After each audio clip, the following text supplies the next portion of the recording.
Ja, men de är väl i och för sig ganska förgiftade. Ja, tack. Nej, det är det.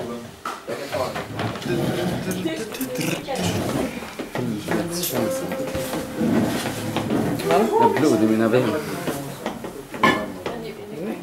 Nej, jag digger det. Känner konstverk i benen.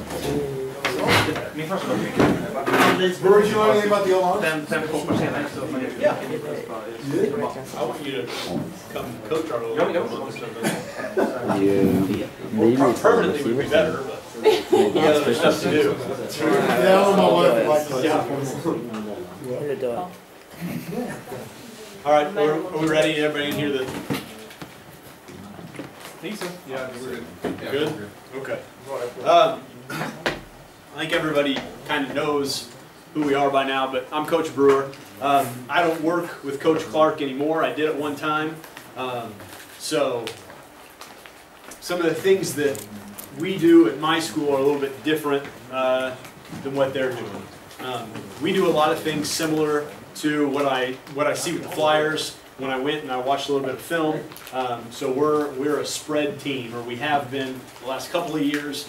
And one thing that I'll kind of talk more about too tomorrow is personnel and why we're a spread team and kind of why we're going away from it a little bit. Formationally, we're still going to do a lot of the same things, but we're going to move into a tight end and having an H-back most of the time. So 21 personnel or 12 personnel, however you do that. But anyway, I'll talk about that a little bit more tomorrow. So a lot of the things that we do, power read, inside zone, are the same that you guys do. Coach Brinken was showing me some of the stuff today before practice, just so that I'd be a little bit more familiar with what you guys are doing. And our quick passing game, again, I'll talk more about that tomorrow, it is very, very similar. And there's some tweaks and some things that we'll talk about that we do a little bit differently, and I'll tell you why. But all of that we do with the quarterback, it kind of starts with the techniques and mechanics. And talking about a progression, I'm not nearly as organized as Coach Clark, but all the drill work that we'll kind of look through and talk about is purposeful because I want to speed up the release of my quarterback so I can get the ball out quick. And that's when we'll talk about quick game tomorrow, because all of that is built on timing and being on time. I think the two quarterbacks today were already probably tired of me telling them, hey, got to have the ball out quicker. Good job, got to have the ball out quicker. Right? So they read the key right, but the ball's got to come out quicker. And all of this, all the drill work, all the technique stuff is going to be based on getting the ball out quicker. So this is kind of what I'll run through here. It won't take a real long time, and then if you guys have further questions, if you have questions, chime in at any time. Raise your hand, ask, or whatever, just shout it out. And then when we go to breakouts, if you want any more specifics or details, be happy to give them to you. All of the quarterback stuff now that I'm using, I stole all of it, right? None of this is my own creation.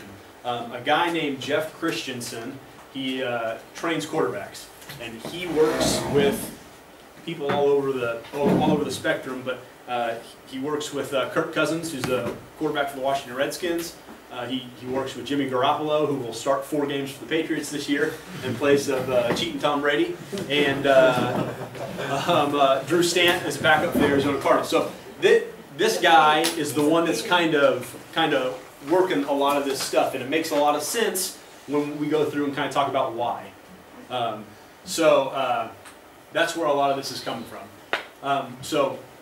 And then after I kind of go through some of that stuff, I'll look at some drills that we do to kind of, again, progress and build on the things that we're talking about. Now I really dropped the ball here, and I apologize. I meant to bring a football after practice, and I didn't do it. But that's okay. Grip for the most part, matter of preference for the quarterback. I don't care if you have 2 fingers on the laces or 1, but get a finger or get fingers on the laces so we can grip the ball. And a lot of people, that becomes an issue in the gun now. Now, if we're under center, we can work me in center, and I can get in a spot where I'm going to get the laces most of the time, right? And we can kind of reverse engineer that and put the ball back down, and we can work me getting the laces. But in the gun, it's a little bit different because you're just not going to have that. So I'm just going to always be working on getting the laces. But I'm going to do that. And I'm going to work it, and I'm going to practice that, whether it be pre-practice, before practice, or whatever. I can snap to myself, just toss the ball up in the air, boom, grab it, get the laces. Okay, but get something on there. Also, when I'm throwing, I don't want my forearms and stuff. I'm not going to be tensed up.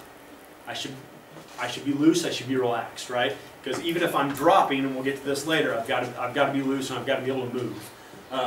So that'll be something too that I would look for. Are your forearms all tensed up? Because they shouldn't be.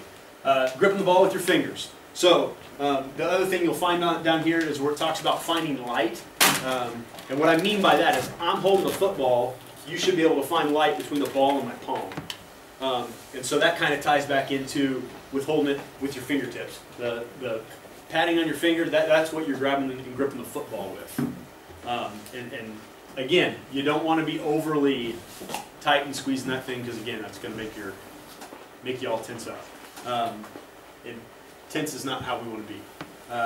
Like I said, get a finger on the laces. So again, we're going to leave space in your palm. Make sure you can see through there.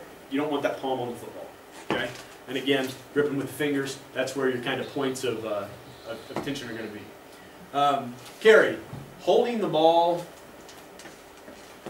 and when we get to kind of some of the drill stuff, I got some pictures of how the drills are set up so you can kind of see them a little bit.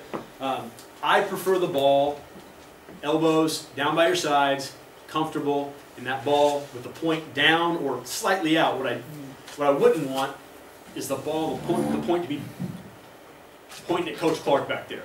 Okay, because now I've created this unnatural kind of situation now where I'm going to have some false movement where I drop it or where I pronate it real big, and I don't want that. Again, all of this is going to be geared toward how quickly can I get the ball in my hand once I know where I want to go with it. Okay, so relaxed, point down, somewhere over my backpack. And again, a lot of this is going to be a matter of preference for the quarterback because where you're comfortable. So back here, boom, ball's about to be cocked and loaded and ready to go. Do you have them work back and forth with the ball in the draw? Like pushing it? Yeah, just like slide when they're going, like kind of going. Not a whole lot, no, because when we're in the gun, I don't have to do that a lot. So we'll talk about the different types of drops. We'll be catch and throw, and again, no, I'm not. Yeah. Now, old school, like 5-step, 7-step under center, you would. Yeah. Because you're here under, and you're coming back, and now you're really reaching, right? And it's almost like a running motion. Okay. But out of the gun, not as much. Point down or slightly out, we're good there. And again, roughly 2 inches off your chest. That's, again, depends on the guy, but that's about where we're going to be. Posture. If you watch, you ever seen Peyton Manning play? He is high in the pocket. His posture, he's up on his toes, and he's already a big guy. He's like 6'5" anyway, so he can see over the line. But posture-wise, I want my back straight. I don't want to be hunched over, right? Because I do have to have a good line of sight. My knees are slightly bent, okay? But again, my back is straight. Balls of your feet.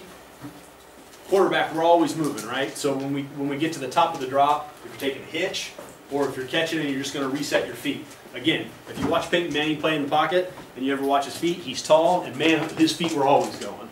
So weights up on the balls of your feet. A lot of this is just trying to be athletic, right? And if my feet are moving, whenever, boom, I see my guy, the ball can come out. If I'm flat-footed and I'm ready to throw now, I have to reset my feet to throw anyway. Yeah. In some of the colleges, when you look at now, I know Texas Tech do this. They're really flat on their. They are on balls of the feet, but they're standing really still, just waiting and just stepping when they see it. Right. But again, even if that's where they're at, my weight's never going to be back. No, it's not back. Right, but they move in their feet. Right. See, when you see the Texas Tech quarterback, he's just standing, and yet when he sees it, he just steps and go. But he's always forward. Have you seen that? I've seen it, and the quarterback we have in Stockholm right now is from somewhere in Texas. I don't know what. And he's really calm with his feet. He's always front, but he's always just like, and then just steps when he sees it. Right, but I'm not saying it's wrong. There's a lot of different ways to skin a cat. So, but I'm gonna have my guy's feet moving, and again, I don't want my feet set because, like you said, now I see my guy. Now I got to step throw. Okay, if I have active feet, and again, weight up on the balls of my feet, and I'm moving my feet, and I'm resetting them, or I'm stepping, now I see my guy, the ball's gone. Okay, because my feet are already gone.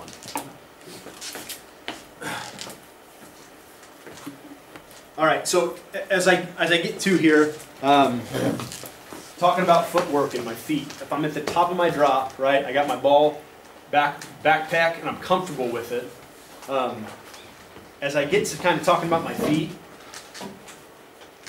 I'll talk about this too, but I'm not completely straight up. Again, I'm going to be athletic, so my butt's a little bit out too. Okay.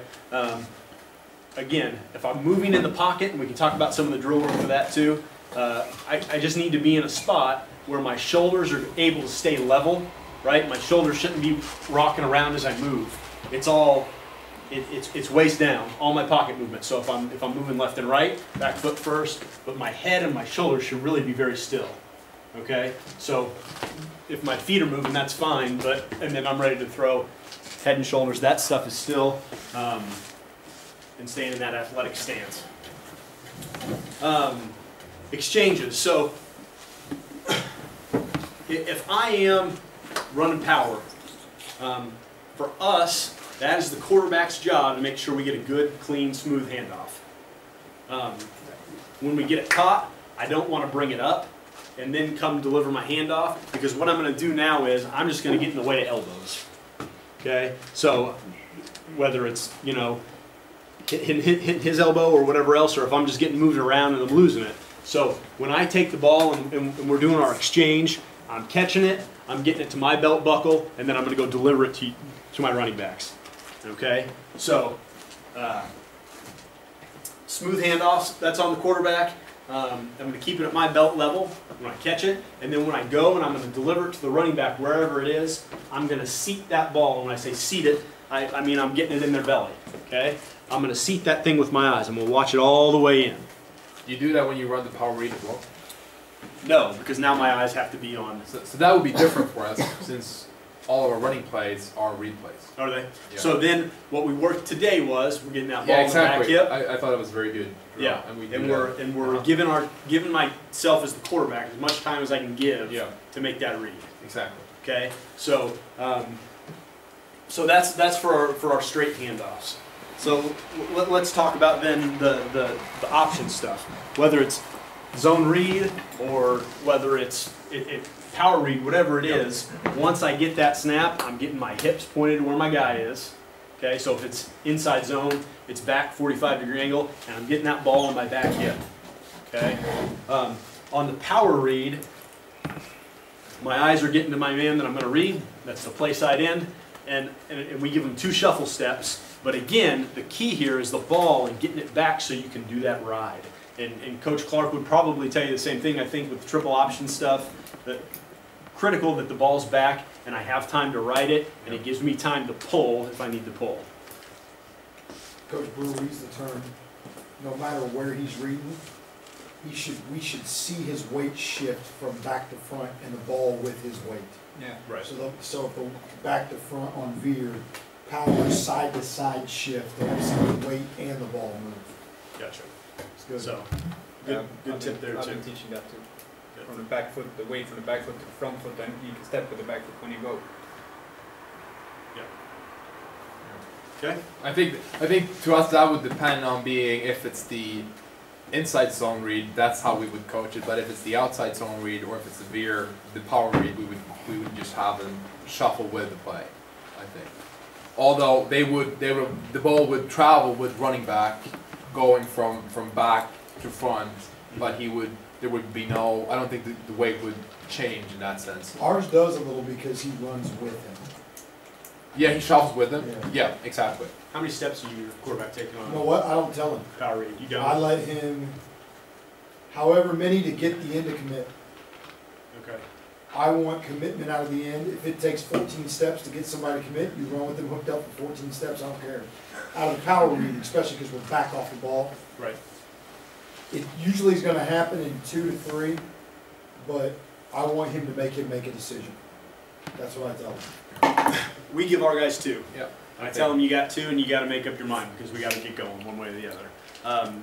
The back should be fast for us. Yep. The way we're running it, we are telling our back that once you're coming flat and now you're picking a spot 4 yards in front of the line of scrimmage on the sideline. Yeah. Get to it. Yeah. And if you can get the corner turn, that's great. Anything after that's just it's icing on the cake. But we want the 4 yards. And if we can make 4 yards out of it every time, we feel like we got a good play. I give my quarterback 2 steps. He's got to have his mind made up. And so with him, it's huge that he gets that ball back there and really gives himself extra time on that ride because he doesn't have necessarily as many steps. Yeah. So he's got to give himself every advantage he can. Yeah, we have our running backs, like whenever they get tackled on a fake in the read stuff, especially the power read, they get credit for that. Yes. That's just what we want. We want the running backs to look like they're, even though they might not have the ball, that they look like they have it. So. Right. Yep, absolutely. Yep, every Coach, time. Coach Brewer, I've got a question for you. Yeah. Since we're on the topic of it, one thing I've struggled with, and I don't feel like we're very consistent with, when do you have your running back moving the gun? Is he moving on the snap or when the quarterback catches the ball? Good question. Snap. That's when we go. So you widen him pretty wide then. Our guy Behind the guard? even, yes, or wider. Sometimes leg. You know, So you're moving on the ball. far leg. Like inside foot of tackle. Outside foot. Or, Outside? Yeah, no, not the tackle. Yeah, outside leg of the guard. Yeah. We're gonna straddle him. We do it How inside foot of tackle, Move when he catches the ball. and then we just have him. Steps or they hit him. That's how we time it up after that. And with our younger guys, a lot of the time too, with that alignment, we have to get on them about being too slow. Like you gotta go. Yeah. So that's how we've done it. We've just done it on the snap because that's how we do everything else. So trying to be as consistent as possible. I hate the standing and waiting until, and I think when you get the game, it's damn hard to get your game break changing fast back when the ball's snapped and everybody's moving to wait. Coach, what happens? It's hard. Oh, what we've noticed is if we move our back wider to a wider split, so we have our back inside foot of tackle, and he explodes on the snap. He just It's a crosses. hell of a lot faster. He's full speed when he crosses the quarterback. And especially, and also, it makes, because the teams that we're facing, they know we run the outside zone. So the end on the other side, he's going to shift out. So when we run the power, like he's already wide out. It takes care of a lot of things for us in that I sense. like that better. So you just go and explode. And we move him now too, because obviously our inside zone spot for our running back is different than what that's going to be. So Is he back and not even? he's in the. We've started him in the pistol. We'll start him on the other side. Yeah. The quarterback and the running back know what we're doing right, and he's got to get him there. So everybody gets ready and set. Are we using the same playbook? What's that? Are we using the We same may be. playbook? It seems like it. So he just kind of points to him, and then he's got to get where he needs to get. Lets him get set, Yeah. and we're going. So that's how we're doing that. We give our play away on the lineup, Yeah. but it hasn't really mattered. No. I mean, since we run the power read and the outside zone read in the same way, Yeah. it's like any way they do it, they're gonna be not in a great position. And for a long time we didn't care. We said, you know, we were trying to play with tempo for a time, and we just said if you can pick up the tendency and recognize and get to it, that's great. Well, 2 years ago, 3 years ago, we played a best team in our conference that we feel like we have to beat if we're going to win it, and man, they had it picked up. And it wasn't necessarily on power read, but it was run pass. Yeah. And we struggled. And so ever since then, we feel like we have to kind of go out of our way to make sure we're not giving away what we're doing. Yeah. And so for us, it became a point of emphasis. So we're kind of moving all over the place with that back right now and getting him just a. I think from our part, we try to run a lot of play action on what we do, keeping the defense honest. Yeah. And that has helped. Like we run the same type of plays, play action and run plays. Like it looks the same for the O-line of the running backs. And that helps a lot in terms of keeping the defense honest and not cheating. Sure. All right, carrying out our fakes. So Coach Brinken's talking about play action and stuff, and we'll get to that too. And there's several other different options kind of now with the spread stuff. Again, some of this is kind of older school here with the naked fake and then the pass setup fake. And a lot of this depends on what quarterback I have and how I'm going to do it. With the quarterback that I'll have this year, it's all going to be run fake afterward. Because what we'll do is, we actually will have like a little wildcat package too, because the quarterback that we have just doesn't sling it as well. So we're going to get another guy in there that can run a little bit. So after that handoff or after that read, right? So even for power read, if we're zone read, the quarterback's job is not done once the ball's handed off. Has to carry out his fake. So if I'm power read, I'm rolling over and I'm exploding and getting up in there. Now, I like to do that more with my back on play action than I do with the quarterback. But again, at least I'm going to get low and I'm going to go accelerate, and then he can kind of avoid contact if that's what he needs to do. But I want to create in some defender, some linebacker's mind, some doubt about where the ball is, so I can slow him down a little bit. From our perspective on the fake, it's just been, we might get the linebacker, but we might get the safety. And if we get the safety, get somebody, then the running back, I want to get somebody. I want to slow somebody down. So you could be taking up a defensive lineman on a pass rush with finishing your pass fake, or it could be just drawing the backside of the defense on a naked fake or whatever it is. So on the naked fake, again, if we're running just straight power, which we do, we'll do it without the read.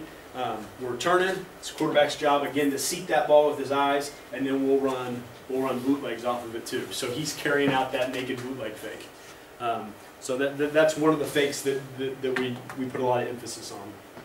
Again, he's going to reach out there and seat that ball, and then when he comes back, however he's turning, we're just trying to get that ball in. Okay, so if I'm turning away from you, I'm bringing it here, and then I also need to be consistent with that when we do run. You know what I mean? When we're running our bootlegs, we got to have a good run fake, rolled over, and that running back. I tell the running back, you better go get tackled, right? So when we come and we give that run fake, I want him rolling over and firing up in there. I want somebody to tackle him. I want somebody to get their hands on him, and then we'll carry out our naked fake. For those, and the other type of fake that we would do then is like on the power. We give it, we can boot off of it, or we can come pass fake off of it. So it just depends on my guy. So if it's more of a wildcat type quarterback, I'm going to have him naked out. If it's my guy that's going to come in and he's going to be more of a threat to pass the ball, first, nobody's concerned about him running, and two, we just don't run it with him a whole lot. So he's now pulling that ball back, right? Hands back here where you wouldn't be able to see it, and getting a drop and eyes downfield, trying to sell that fake as best we can. So even though that ball's gone, I still want him helping me in the running game as much as he can. Okay? So your feet. How are we going to throw the ball? What are we going to use to throw the ball? And the biggest thing, like I said, that kind of I've taken from this guy that's working with those quarterbacks is kind of, where does my power come from? And it's contrary to probably what most people think that aren't in football. I think a lot of people probably think you throw with your arm, right? Because that's, oh, he's got a good arm, he's got a strong arm. Well, that's not necessarily the case. I'm throwing the football with my neck down, basically, okay? And my core of my body. So my feet are really, really important. My legs are really, really important, and my hips. Hips down, I guess, is what I should more accurately say. So my feet are balanced. I'm not gonna take a big, huge step, right? So in a lot of my stuff, if we're catching and throwing, I'm not even going to step with that front foot. So I need to be balanced, and I need to have my weight under me so that I can drive. My feet, top of a drop, okay? So I've caught it, I've taken my 3-step drop. For a long time I taught it where my hips, I guess, were perpendicular with the line of scrimmage, and my feet were too. And so this is one of the best things that I've started having my quarterbacks do. I like a lot. What I'm going to do is simply take my feet and I'm going to turn them basically 45 degrees toward the line of scrimmage. Okay? So my front foot turns and my back foot turns. And the reason for that is now I say I want to throw with my hips and my legs. Now I have some drive off of that back leg. My hips can open, my hips can get through. If I'm trying to drive from this position here, I can a little bit, but I would liken it to somebody who boxes. If you watch a boxer, if I'm throwing a punch or if I'm hitting a heavy bag, and I'm going to try to hit that bag from right here, I can step here, but one, if I don't overextend, I can't get my hips all the way through. You know what I mean? So if I just step and put my foot down, I can't get my hips all the way open, and so I'm going to punch that bag from here. And I can get a little bit of push, but not as much as I'd like. So one thing we do, turn those feet just like 45 degrees. So now I have some push and I have some drive off the ball of that foot and my glute. So I'm here, and when I go to push now and I drive off of it, man, I can get my hips opened up, and I can create some power and generate some power with my legs. So that's one thing that we really work on. And probably one of the best old examples, hopefully, a lot of young people in here, hopefully you know what I'm talking about, but John Elway, and his is exaggerated. I don't have my guys do it that much. If it's going to work, there he is. His back foot, man, that thing is cocked. If you see his back foot, how much it's turned in, and there's other examples too. I tried to find a good picture of it, but there's some pictures where he's here, and man, that back foot is almost pointed now straight to the line of scrimmage, and he could wing it. He had a hose, right? He had a really strong arm. No, he threw the ball mechanically really, really well. Okay, so that's an extreme example. My guys don't do it that much, but again. So what is the reason for like that this has changed? Was it, or let's say it in a different way, why did you coach, why was it coached in a different way before? Was it that you thought it would increase the power of having the feet perpendicular to the line of scrimmage? Was that like the base was solid? Is that the thinking, or? Yeah, I mean, I think it was similar to kind of what I was talking about. Yeah. This was the way I knew to do it. Yeah, exactly. I had my shoulder, I could point it at the target, right? At the top of my drop, I would get here, right? And if I'm coming over here now, I'm setting my foot and getting turned, and I can get there. And that was just the best way I knew to do it. And that's the way I had been taught. That's the way I had kind of seen. And a lot of people do it that way. Not necessarily wrong, but this makes sense to me. And so I have younger guys, and so I want to. I don't have, you know, Joe Flacco that's 6'6" and just has this big long arm and wind up where he can use this as a lever, right? 6'6" guy, he's going to be able to hurl the ball. I have little guys that aren't real strong, and tomorrow I'll show a lot of film of our quick game, and I've had one quarterback that was 5'10", he was a strong kid, and then the other one was 6'3", but man, he was a rail. But so to me, it just makes sense. I can get in a position. If I was a sprinter, you know, I wouldn't start off like this. I don't have power. I don't have power to drive. So it's the same thing. And so it made sense to me. It was a way to create power in my throw with my legs and with my hips. Does that help? Yeah. You know, not to say that any other way is wrong, but no. This is just, you know, kind of. That's really good. You're right, though. I mean, we talk about sprinting all the time. Absolutely. We're running 40s. We don't want our arms moving side to side when we're trying to move that way. We want to be efficient with movements. I never thought about that, but that's a really good point. Yeah, and again, the hips, right? Yeah. I want to get my hips through, and if my feet are pointed that way, and I go to throw the ball, it's not going to happen. I'm going to get to about here, and I'm going to get. It locks up. Yeah. Okay. So that's a big thing that I'm trying to work on. I don't think that one takes as long either to get changed as some of the stuff up top does. So mentally, looking at a lot of the presentations that Coach Colbert did, and then talking today about even the punt stuff, mentally, I'm going to have this foot, the ball of this back foot, that's where my weight is. Because I want to load it up and I want to drive off of it.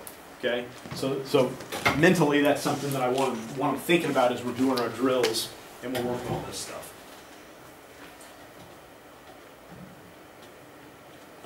Hips, again, this I kind of covered this earlier. Hips are slightly down because my knees are slightly bent, right? I don't want to hunch back. I want to be able to see everything that I'm looking at. I want to get my eyes on my reed key. My knees are slightly bent. No strain there. Be comfortable. Shoulders. Again, make sure that your shoulders aren't dipping back. A lot of guys, when they drop and they got to throw the ball far, again, their power's not coming from their legs necessarily, and you get this lean and boom from their shoulders. And so we want those to stay level. Even when I'm taking my snap, okay, in the gun, I'm square to the line of scrimmage, and I don't have a big preference. And again, a lot of this is personal preference. I don't have a personal preference for if your feet are necessarily square or if you have them staggered, right? Whatever my guy's comfortable with doing, and it's not gonna mess up any of our steps and our footwork, then I'm good with that. Yeah. But my shoulders, I don't want to be tilted just like your running back, 3-point. I don't want to be tilted, showing you where I'm going.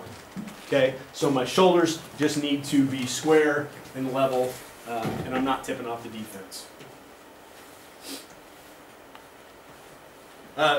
Taking my snap, quarterback's hands are always up, right? Ready to receive the ball away from the body. I don't want to get it too close and bobble the ball and get it lost that way. Okay? All right, taking the ball back. Again, I want to be quick. Power from my legs, so I can eliminate and do away with any type of big windup. Because one, a big windup is slow, right? It's slowing me down on my quick game and getting the ball out. When I see where I want to go with it, I want the ball out. And two, I don't want you generating your power from your arm, right? So anything that dips the ball, I want to get rid of. And now, talking today, easier said than done. But if you guys are starting with your little ones, any way you can and again, it becomes kind of a conflict too, because as they're smaller, you got to do more to get power, right? So really work on not dropping the ball, shorter passes, or whatever you need to do. But later on, you're going to create habits that are really hard to break. So again, this is all based on trying to get the ball out quick. The other thing that we try to work on and talk about, I've got my ball now, and I apologize for not bringing one. Can I borrow your water bottle? Okay, so I'm holding the ball here, and I'm in a comfortable spot. It was almost a thing where the guy that was in the spot could do it, and I wasn't going to mess with it. You know what I mean? It wasn't worth breaking a guy down that I knew had to play, teaching him something new in hopes that he could do it better. He could get the job done. Now was it necessarily always ideal? Probably not, but it worked. All right, drops.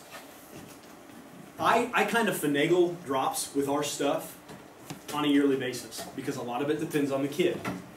Some people would tell you, oh, you're throwing, curl flat under center. That's a 5-step drop. Well, what if I'm late?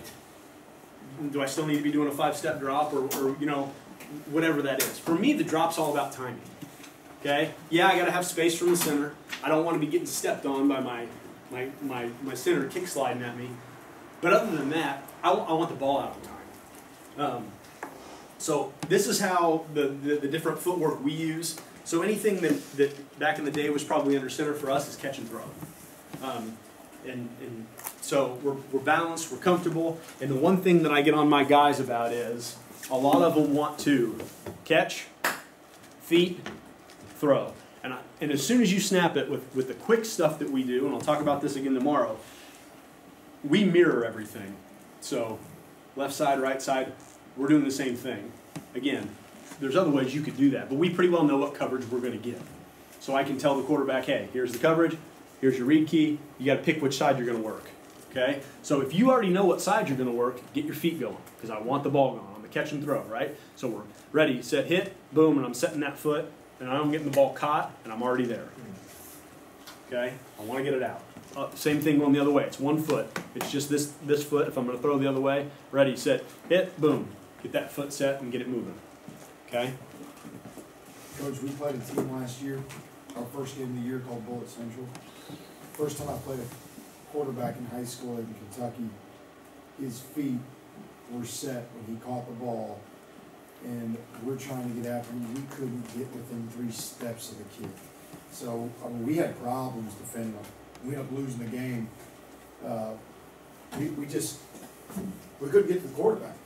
He had the ball out so fast because his feet were set pre-catching.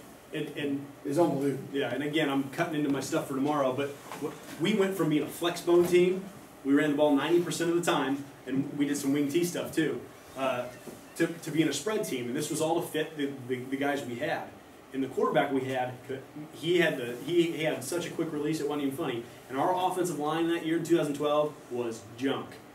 It was 5 guys that looked like me. And we didn't block anybody. So, I told him, I said, if you get hit, that's on you. Get rid of the ball. And he did. And so that's kind of what we built all of this off of.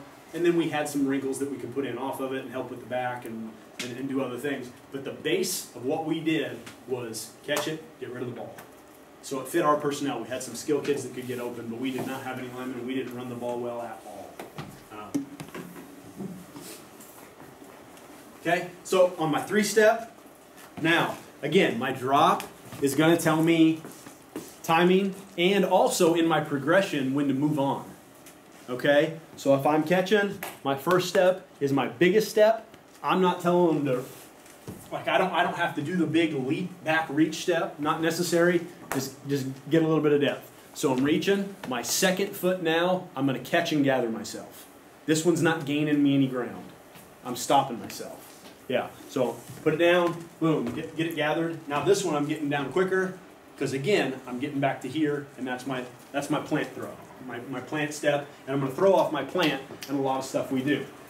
So 3-step with a plant, yeah. So that second step, do you try to put that 45 degrees? Well, no, not on that one. No. That's just getting me stopped. I'm still gathering my momentum and But getting. the third step, you try to put. Yeah, I'm gonna start trying to get my foot pointed where it needs to go. So I'm straight back, and now, depending on which side I'm gonna work, yeah, my back step I'm gonna try to get down. And So, so turn it boom. to get that 45 degree you want to work on? Yeah, that's what I want to try to do. And we're gonna really work that when we get into our drills. We're gonna drill it. I'm gonna say, I'm just calling out what we got, right? So I'll call out a play, and ours are all countries. So I'll say France or Cuba or Haiti or whatever it is, and boom, drop. And so we're throwing left, we're throwing right. And we're just running through our drops, making sure you got your footwork down. I don't want you to have to think about it a whole lot. I want to see that you've got it, and then you can get your feet pointed in the right direction. With our hitch, the difference between the 3-step with the plant and the hitch, it's a timing, and it tells my quarterback when to move on. Okay? So if we're running curl flat, we're going to take a quick 3, and if I'm throwing my flat route, 1, 2, 3, and the ball's got to come out. Got to come out on my plant step. Okay? And again, it's a timing thing. If I'm throwing my curl, right, 1, 2, 3, the flat wasn't there, I get my hitch, and now I'm coming back and I'm working back up to throw the curl. And again, we'll cover all that tomorrow. But that's the two different types of drops I'm doing. So another thing we'll do when we drill it is, all right, Cuba, we're throwing the curl. Boom, there you go. Get the footwork. Okay, and then we're dropping it. And he's just, boom, and getting there, hitch up, and we're ready to go. Okay, you got it. Good. I want to make sure that our feet are going to be right, because when I get to the plant, if I don't have the flat, I got to take my hitch and I got to move off of it. Okay? Because if I wait on the flat, go to the hit or go to the curl, I'm late. I've lost it. I've missed it. So all of this has to be timed up correctly. Discipline with our eyes. So one thing that I throw into my quick game stuff was our 4 vertical, or we call stretch, which everybody does. So this is no secret here, but I got to be disciplined with my eyes, especially if I get a middle field closed, man-to-man coverage, cover 3, with a guy in the middle of the field. I really need to control that guy with my eyes. So we work on that too. When I'm taking that drop, his eyes need to be on me, and I'll be the snapper, and then I need to see his eyes on me. Excuse me. Drops. Our footwork is going to increase our accuracy, number 1. 2, it's going to help us get the ball out on time, and it's also going to tell us when to move off of the receiver to go through our progression. Okay? All right, so the first one that we'll start off with is called parallel feet. And what you see is they got their toes on the line, and here I'm working my torso, right?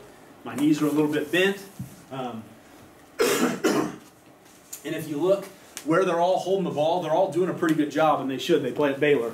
The guy on the left is Robert Griffin. So he's got the ball right where I want it, right? There's nothing about that ball that's out here. It's not real, awkwardly high. They're comfortable. They got the ball in the backpack. Okay? So here for this drill, we're going to start, and my toes are parallel, but I'm all cocked. I'm ready to go. My only movement from here is going to be, boom, finish my throw. Okay? And I'm going to finish, I'm going to come up on my toes. So, again, Coach Clark talked about progression. This is the very, very end of my throw. I'm here. I'm taking you all the way to the end of it. I can't, we could do a drill where we flip it out and really work on that finger on the top. So we could do that. But other than that, this is it. This is the end of it. So here, boom, coming up on my toes, finishing through, hand to the opposite hip. Okay? So that's kind of how that drill looks. I wanted to have some kind of visual because I don't have any film of it. Yeah, and their feet aren't parallel and turned sideways either, like you're saying. You know what I mean? Their feet right now, they've got that back foot at that 45, like you were talking. Right. Yeah. So, and again, Baylor's passing game is a lot of quick screens, a lot of lateral stuff. Okay? So then we're going to move. We're going to go ahead now and get in the top of the drop. Okay? Whether it's catch and throw, whether it's the 3-step drop. And we're going to do some this way. And a lot of this stuff's really good to get loose. So now I can really pay attention to your feet. I'm back here, ball's comfortable again, and finish the throw. Okay? Boom. So, ball's back, tips down, comfortable. Staying here in this power zone and driving off of this back foot. And I'm finishing and I'm getting right back to where I finished the previous drill. So I backed up a step now, and I'm going to build on it. Okay? I'm going to introduce something new that we do with our quick game and our passing, and we're going to build on that. Okay? So we're at the top of the drop. Our feet are in position. We're going to drive off the back leg. We want the ball and the release to be quick and short. And we're really getting the hips all the way through. Jump throw. This is one that a buddy of mine told me about. I played with him in high school, and he played at Illinois State University in college and set all kinds of passing records there. He started for 3 years and he got invited to camp with the Buffalo Bills, and he coaches quarterbacks at another high school. In this same type of stuff, he does jump throws, right? And it sounds kind of funny, and it feels really weird to do too. But again, I'm right here in this position, my feet are pointed, and when I throw, I'm jumping, and I'm finishing then with my feet switched. And you follow through. I can't throw from here without driving off this leg. You can't do it. So from here, I can be timed up. So some guys will, the first time they do it, are just kind of like that, you know what I mean? Because they want to throw with their arm. But here I have to drive and explode to get that ball out. Okay? All the mechanics that are staying the same. Make sense? Okay. Our guys did a pretty good job today too. Both of them did a good job with it. That's a really good drill. Yeah. This guy everything. That's a lot like putting linemen in a fit position, making them push and lean. Absolutely. Make them push off. You've got to drive off that foot. That's good. Good. All right, and then we got our walking drills. Again, now we're gonna work on feet and being quick. So I can face away, and I can have you turn the easy way. And the ball's gone. Again, now we're gonna work on our steps and our feet. 3, boom, boom, get my feet turned and set in the right spot. Turn opposite quarter or whoever I'm throwing with, and now I can go the hard way. So you're getting all the way around. You can do the same thing walking away.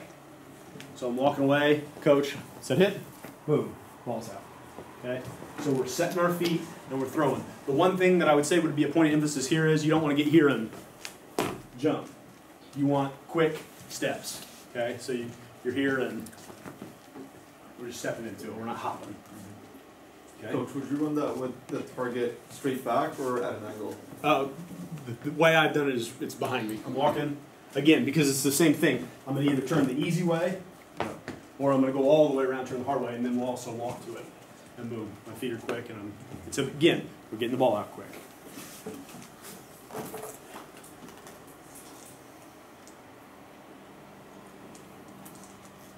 we simulate our quick screens, so our bubbles and our, we'll do like a jailbreak too.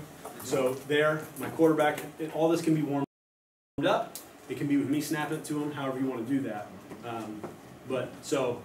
And just to simulate the snap, he can even toss it up to himself. But again, now I'm working again, getting my hands on the laces, and I'm catching, and I'm throwing left, and I'm throwing it up, I'm getting the laces, and I'm throwing it. Throwing on our quicks, we do a lot of smokes. I think throwing left is a lot easier for right-handed quarterback. He just slings it across the body. Yeah, those are gets it out quick, and just on going right is he has to set up in a completely different way. Yeah.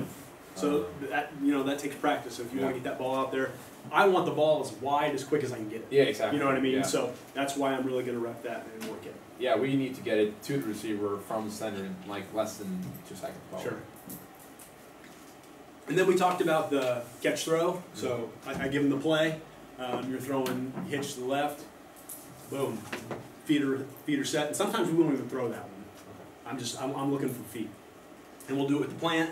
To the right and to the left. We'll do it off of a hitch. To the right and the left. When you're saying you're looking for the feet, like I want to see that your drop is correct. Yeah. Okay. Because everything we're doing, we're building it off the making sure the throw comes out on time. Mm-hmm. And so if your drop's wrong, if I accidentally throw in a couple extra steps, or on a play where I was supposed to throw off my plant foot, but I hitched, you know what I mean? Now my timing's messing up. So I want to see that we don't even have to think about it anymore. It's just kind of ingrained. Yeah. You know what I mean? So curl flat. Okay, 1, 2, 3, throw my flat. Yeah. So you guys coach it in the sense that if you throw your plant foot, that's going to be on the flat route. If you go to the slant route, that's going to be on the hitch step. Yeah. So let's say we're running smash, because you guys are running that today. The way we do it is we'll take it, and we're throwing the hitch. That's 1, 2, 3. I have to throw that hitch off my plant foot. Yep. If I hit my plant foot and I don't like it, I don't feel comfortable with it, or something's not right, my feet are telling me that that's not there. I'm taking my hitch and I'm going to throw the corner. Because like I said, if I get to the plant and I don't have it, now I'm not going to have the corner either. You know what I mean? Because he's going to run himself out of the route. The DB will have off his cut recovered now.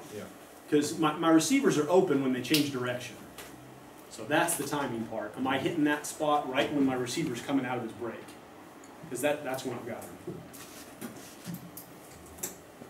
Then we'll do the same thing with sprint outs. So we will take it, we'll catch, we'll reach.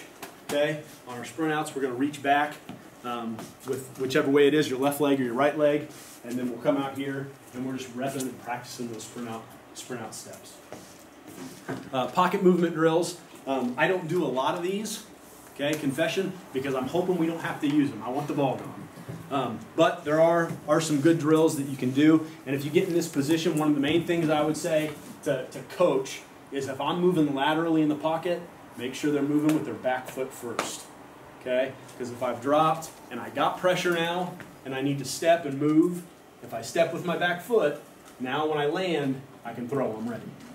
Okay? I wouldn't want to step with my lead foot, know that I got my guy now, and then have to reset everything. So we have them drop, boom, and they're just here, and then we'll point directions, and then I just want to make sure they're moving with that back foot first and getting that correct. Another thing that you can do with this drill is, coach, you can act like the defensive end and come up, and you can give them a high pass rush, and they can have them work up. Another thing you can do is come here, boom, and escape under, and now that's when they're going to have to step over to the right and to the left. And you can add an escape there in the pocket too if you want to work that. But again, I don't do it a lot. I do it rarely because I don't want to give them that option. I want the ball gone. Okay. Anybody have any questions? All righty, that's it. Very good.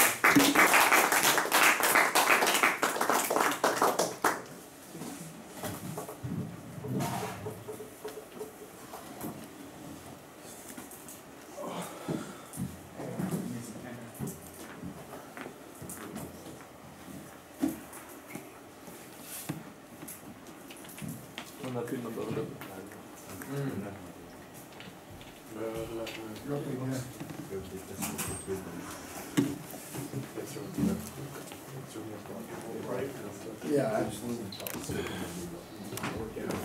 absolutely.